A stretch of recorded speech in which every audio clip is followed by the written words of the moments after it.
आपको भी पता होगा कि बिहार में चुनाव हुआ है, पर बिहार के चुनाव केवल एक चुनाव नहीं था, बल्कि पैसा बांटने का त्योहार था, या ये भी बोल सकते हैं भारत के इतिहास की सबसे अनफेयर इलेक्शन। अगर मैं कहूँ कि बिहार में वोट सिर्फ डाले नहीं बल्कि जबरन डलवाए गए हैं, तो क्या आप यकीन करेंगे? नहीं, क्योंकि मुझे पता है ऐसी बात सुनकर बहुत लोग कहेंगे, अरे विपक्ष हार गया इसलिए बहाना बना रहा है, वोट चोरी का नैरेटिव फैलाया जा रहा है। लेकिन अगर चीजें सिर्फ नैरेटिव होती तो उनका ठोस सबूत लोगों के सामने ना आता, तो वो सबूत क्या है? वीडियो को अंत तक देखे, समझ आ जाएगा कि वोट चोरी हुआ है या विपक्षी सिर्फ अफवाहें फैला रही है सरकार को बदनाम करने को। तो आइए शुरू से शुरू करते हैं। और आगे बढ़ने से पहले एक बात साफ कर दूं, मैं किसी भी राजनीतिक पार्टी से न पैसे लिया हूं, न मेरी कोई पसंदीदा पार्टी है। बस ये मुद्दा पर बात करनी जरूरी है, इसी वजह से ये वीडियो आपके सामने लाया गया है, क्योंकि आपको और मुझे फर्क पड़ता है सिर्फ एक चीज से कि क्या भारत में चुनाव अब भी निष्पक्ष है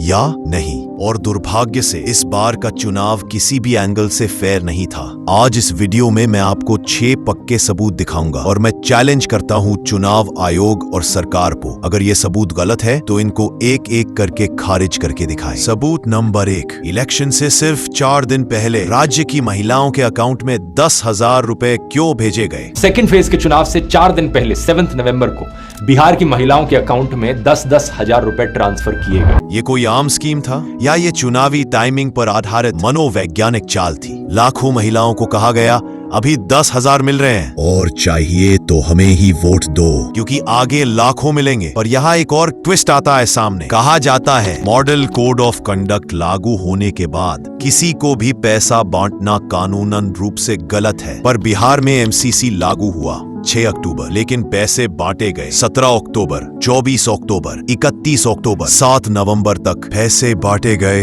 ये चुनाव था या चिट फंड? इलेक्शन कमीशन का इतिहास बताता है पहले हमेशा ऐसी चीजें पर इलेक्शन कमीशन रोक लगाता था, लेकिन इस बार बिहार में इलेक्शन कमीशन ने सबको खुली छूट दे दी। और फिर वही महिलाएं, वही जीविका दीदी जिन्हें 10,000 रुपया मिला, जिनकी कुल संख्या 1,80,000 से ज्यादा था, इन्हें ही चुनावी ड्यूटी पर लगा दिया गया। क्या ये सबूत एक पूरे चुनाव को सवालों के घेरे में डालने के लिए काफी नहीं? आप क्या सोचते हैं? सबूत नंबर 2, डुप्लीकेट वोटर्स। कल्पना करो, एक आदमी हरियाणा में भी वोट डाल रहा है, दिल्ली में भी और बिहार में भी। बीजेपी के वर्कर नागेंद्र कुमार दिल्ली और बिहार दोनों जगह पर वोट डाला। अजीत झा नाम का ये वोटर जिसने हरियाणा चुनाव में भी वोट डाला, दिल्ली चुनाव में भी वोट डाला, बिहार चुनाव में भी वोट डाला। देखने में मजाक लगता है, लेकिन ये हुआ है। ऑल्ट न्यूज के जुबैर ने खुद कई उदाहरण पकड़े। 7-8 ऐसे लोग तो ऑल्ट न्यूज के जुबैर ने खुद ही ढूंढ कर दिखा दिए। एक ही व्यक्ति के 2-3 एपिक नंबर, एक बंदे के तो 3-3 ईपीआईसी नंबर्स थे, जो स्पेशल रिवीजन के बाद भी 14.35 lakh duplicate voters voter list में बचे हुए थे।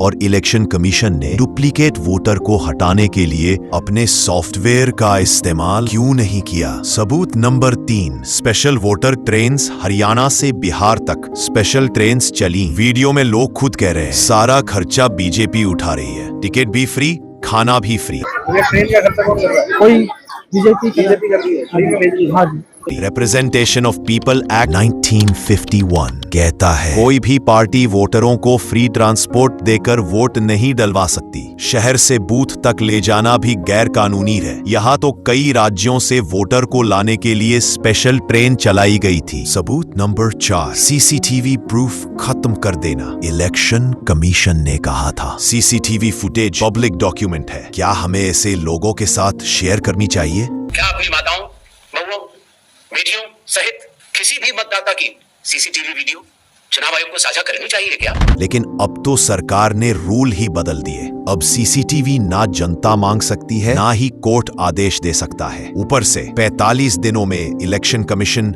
फुटेज डिलीट कर देगा। मतलब ना सबूत देंगे और ना ही सबूत बचने देंगे। तो क्या इसे ही कहते हैं एविडेंस प्रूफ इलेक्शंस? सबूत नंबर 5, वोटरों के नाम काटना। सिर्फ डुप्लीकेट नहीं बल्कि कई जगह से जेन्युइन वोटर्स भी हटाए गए। सीमांचल में सबसे ज्यादा कटे क्योंकि वहां विपक्ष मजबूत था। मुसलमानों के नाम काटे गए अनुपात से 2 गुने। दलित, आदिवासी, सबसे ज्यादा प्रभावित हुए। क्या तो आपका क्या वोटर लिस्ट से नाम कट गया? हाँ कट गया। कई बार ऐसा हुआ, लोगों को बूथ पर पहुंचने पर बोला गया आपका वोट तो सुबह ही पड़ चुका है। वीडियो सबके सामने है। इनका तो नाम और इनका हस्बैंड का नाम दोनों मैच कर रहा है। बूथ नंबर 47 पे था। जब बूथ नंबर 47 पे जाते हैं तो पता चलता है कि उसमें चेहरा किसी और का है, सब नाम और हस्बैंड का नाम इन्हीं का है। और वोट पड़ा हुआ है, हमारा पहले से पड़ा हुआ है। सबूत नंबर 6, इलेक्शन कमीशन का पैटर्न। तारीखें इस तरह रखी जाती हैं कि सत्ता पार्टी को आसानी हो।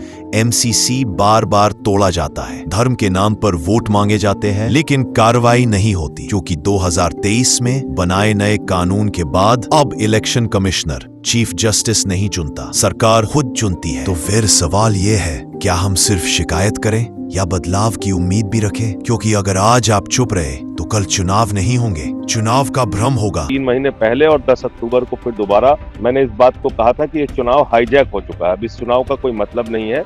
80 लाख वोट जिस राज्य में काट दिए जाएंगे, जिस राज्य में 5 लाख वोट डुप्लीकेट बनेंगे, जिसमें 1 लाख वोट अता पता नहीं किसका है, उस राज्य के चुनाव परिणाम क्या होंगे? आप सहजता से इस बात को समझ सकते हैं? भारत की ताकत उसकी जनता है और जनता की ताकत उसका मताधिकार। इसे बचाना सिर्फ एक राजनीतिक लड़ाई नहीं, ये भारत को बचाने की लड़ाई है। इस वीडियो को शेयर करें, सवाल पूछें और जवाब मांगे। लोकतंत्र में सबसे बड़ा हथियार वोट नहीं बल्कि जागरूकता होती है, क्योंकि हम जब वोट देते हैं तो उसके साथ ही एक अधिकार भी हम अपने पास रखते हैं, सवाल पूछने का। आई होप मेरी बात समझ आया होगा। जय हिंद, धन्यवाद।